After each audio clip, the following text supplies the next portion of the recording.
So let's move on now to, in my mind, the Chargers' biggest competitors this year, the Kansas City Chiefs. So what did you make of the Chiefs offseason, getting rid of Tyreek Hill, bringing in Juju Smith-Schuster, investing heavily in draft capital on the defensive side of the ball in the draft? What do you make of the Chiefs going into this year? For one, I got to talk to some Chiefs fans. If you guys are listening to the podcast right now, y'all had a terrible offseason compared to the other teams in the division. And over on my TikTok page, I get so many comments from Chiefs fans trying to convince me that they somehow got better. Look, let's face the facts here. They lost Tyrann Mathieu, they lost Tyreek Hill, and they lost Tre'Davious Ward. You lost your wide receiver one, the leader of your defense, an all-pro level safety, and your cornerback one. The only thing that stayed was Travis Kelce, who's turning 33 this year, and they're going to have to double his volume. I mean, this is where you start to kind of bring the volume down and you pick your spots. You know, this is exactly where we need Travis Kelce to come through. So now we're going to go to him heavy, but, you know, kind of manage his snaps and manage his workload, especially they have some talented tight ends behind him. They just never get playing time in Noah Gray, and they have another kid, forgot his name, that they talk about a lot. Both those guys are very talented receiving tight ends. It's looking scary for the Chiefs next year. I think they're going to have an adjustment period. They had an amazing draft, phenomenal draft, one of the best drafts in the NFL. But I am not, and I never have, expected rookies to come in and play at the level of Tyreek Hill, or rookies to come in and play at the level of Tre'Davious Ward or Tyrann Mathieu. So, Chiefs fans, I honestly am more scared of the Raiders' offense than the Chiefs' offense next year. I really am. It's going to be good. Man. That is a Chargers fan take, I think. Oh, yeah. Because, listen. Last year, I remember watching our games, and I'm just thinking, like, every single person in the secondary is doing a role to slow Tyreek down.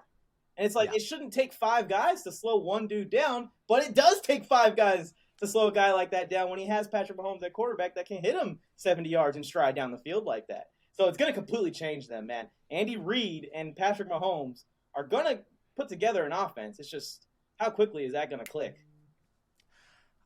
Here's my strange take about this Chiefs offense. I would not be surprised to see them actually be better offensively this year than they were last year.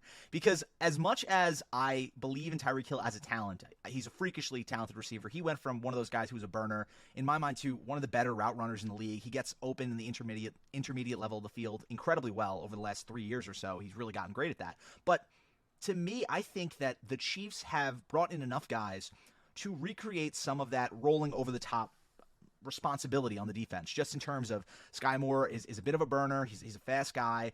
They have a lot of bodies. Mecole Hardman, who I think is pretty terrible, but he is a guy who is fast down the field, and you have to account for him theoretically. What I like about the Chiefs and what makes me high on their offense going into this year is they seem to have looked at how the NFL is playing these deep shell too high coverages and said, if teams are going to be taking away the over the top from us anyways, why don't we try to recreate 60% of what Tyreek Hill is giving us in that area, and instead invest our resources in our defense, and instead invest our resources in guys who can operate a little bit better in that middle area of the field. So Juju Smith-Schuster isn't a great receiver, but he changes your run game because he's one of the better blocking receivers in the league, and he's actually an incredibly efficient third down receiver, high leverage, middle of the field guy. So I think that team has an opportunity this year to really strengthen areas of weakness over the last 2 years and reshape that offense in a way that I think may be more sustainable than the explosive dynamite offense they've been operating with over the last few years. Well, my thing is not necessarily that Tyreek Hill is impossible to replace his speed.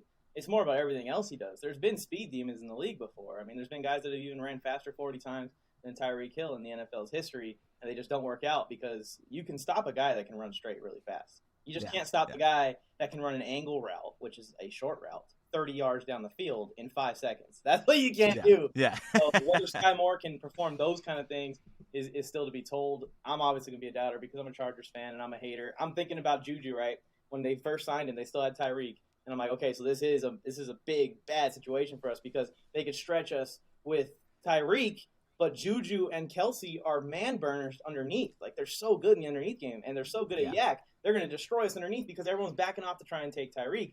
You know, of course, Tyreek's gone, so now I'm just thinking, like, well, just put J.C. Jackson on Juju. All right, good luck. Yeah. Have fun. Yeah. I mean, I can see the argument for both. I definitely agree that they lost ostensibly the best player on offense aside from Patrick Mahomes. Mm-hmm. And while I definitely understand why people are doubting them, I just have to believe that this offense, the shape that it may take, what I think it's going to lend itself more to the pre-Mahomes days of getting the ball out to the backs. It's going to require him to change some of his own sensibilities about extended plays. And I think it may be a more efficient, different offense, not as explosive as we're used to. But I think it may be still good. I think it's still going to be a competitive team. And I like their defense. I think their defense is really going to keep them in games. With all that said, what I think is going to happen here, I think they're going to go under their projected 10.5 win total. Well, where do you stand on the projected 10.5 win total? I've got them getting the 7 seed, I think, at 9-8. So I got them under as well. 9-8? 9-8. Wow. Everyone's been saying that, but that's how I looked at the schedule and I'm like, they got a bunch of tough defenses, and I don't have as much faith in their defense. I don't think that their pass rush got much better. They added George Karlaftis, but again, people are trying to make a case for a rookie to come in and completely game wreck. It doesn't happen. Yeah. It doesn't happen very often. There's 10 guys from the draft last year. They're going to come in and game wreck in year one, and they're going to do it in spots. There's 3 guys that are going to do it for a whole season. You're only going to get 1 Micah Parsons out of each draft class. I don't think it's George Karlaftis. And then again, I'm looking at the Trent McDuffie thing. He's got to come in and either back up L'Jarius Sneed, which isn't a good option for CB1. He's got to come in and guard the best wide receivers in the NFL. He's got to come in and guard Devonta Adams 2 times in his rookie year next year. That is going to be a mismatch from hell for the Chiefs defense they got to deal with. I like the Justin Reed acquisition. It's a good replacement. I don't think he's going to put up the career that Tyron did, but at this stage in Tyron's career and Justin's career, it's a good crossing to go ahead and move on to a new, younger face. But yeah, we'll see. I don't have as much faith in the defense. I don't have as much faith in the offense. I think that they're star power wise, they don't have as much star power other than the quarterback. The only thing that I think when I think about the Chiefs and I go, can they win 11 games? Yes, if Andy Reid and Patrick Mahomes absolutely carry the team on their backs and they go full Grim Reaper, whatever the hell you want to call them mode.